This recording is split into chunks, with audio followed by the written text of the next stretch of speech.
All right. So now that we've talked about that, I've given the intro. Everyone knows what we're going to be discussing for the rest of the day. I'm going to go ahead and hand it over to MJ, aka Miriam. She is another amazing business owner who happens to be in the travel industry, and she is going to be presenting finding your mission in your passion. There's a lot of business owners out there who are really stuck when it comes to their mission statement or their passion or the true purpose and foundation of why their business is there. So, Miriam's going to come on today to talk about this topic and share with you her personal journey, give some tips and insight as well. And then I will be sharing a free resource afterwards. So, let me just bring Miriam on. I'm requesting for you to unmute Miriam, and I'm going to go ahead and add you to the spotlight. Hello. Hello, hello, hello. How are you? Hello, everyone. Good afternoon. I'm good. How are you? I'm doing splendid. Happy to have you. Yes. Happy to be here as always. It's a pleasure. So take it away. Take it away. All right. Well, let's talk about it, ladies, gentlemen, whoever finds this video. If you're not absolutely passionate about what you're doing, I'm going to tell you right now, you're just staying to showing. You should not, I know it's not always easy. So I can't just say, oh, it's easy to say you should be operating your passion. You might not know what your passion is. Okay. One of the ways that I know that I found my passion is it radiates through me. It is something that I don't have to tell somebody that I love to do. They already see it. They already know. It's not something that I have to talk about often. They already know. It's not something that I have to wear a shirt and say, I love this.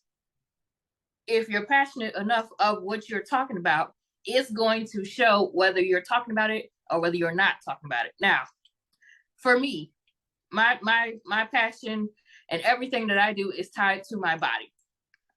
If it is something that, somewhere down in the deeps of my belly is not, I'm not feeling it. It's something that I need to look at further because it could be telling me that, hey, this might not be the venture that you need to go by, or this might not be the time for you to go into that venture that you think you want to go into. It is really, really, really, really easy to say, oh, I love doing this. But what is your action showing? Are you showing that you love what you're doing? It's one thing to just talk about it out of your mouth. It's another thing to live in it. And if you're not living into your authenticity, you're going to be stuck. You're going to be stuck. You have to live authentically. And everybody's authenticity is going to be different. We know you want to look a certain way because you're in business, or you want to look a certain way because you're in a certain industry. But if that's not you at your core, don't force it.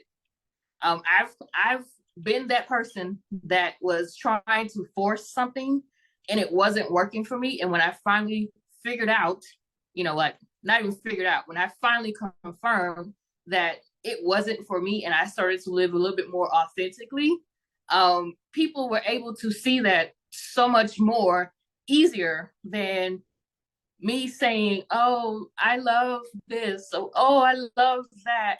I didn't have to work at it so hard. When you have your passion and you have found it and you have found it, you really don't have to work that hard to show that. Yes, you have to still work to maintain whatever you need to maintain as far as, if you're in a certain industry, education, sales, trends, and all that great stuff. But as far as your passion, what's deep down in your roots and in your gut, you don't have to work that hard to show that all the time. Now, there are some people that you come in contact with that don't know you personally.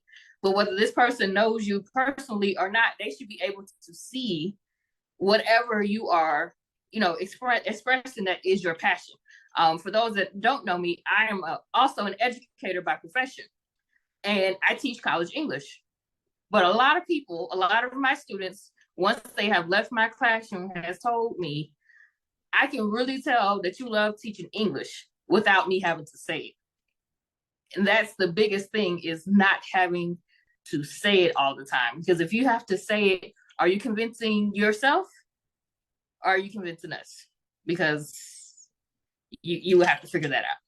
You would have to figure that out. I don't want to go on too long, but I will say, find your passion and live in it, and make sure that you're living in it as you, not as another person. It's so easy to want to, mimic and replicate and duplicate another person. But at the end of the day, it's going to be easier for you to just be yourself. Thank you. Okay, I love that. Yes, I see some quiet claps over there, snaps and claps. I really appreciate you sharing your journey, MJ. And I love the fact that, what you're talking about is very true. Like people can tell when you're genuine about something or you're passionate about something. Thank you guys so much for the claps. I see virtual claps, I see people snapping, all of that.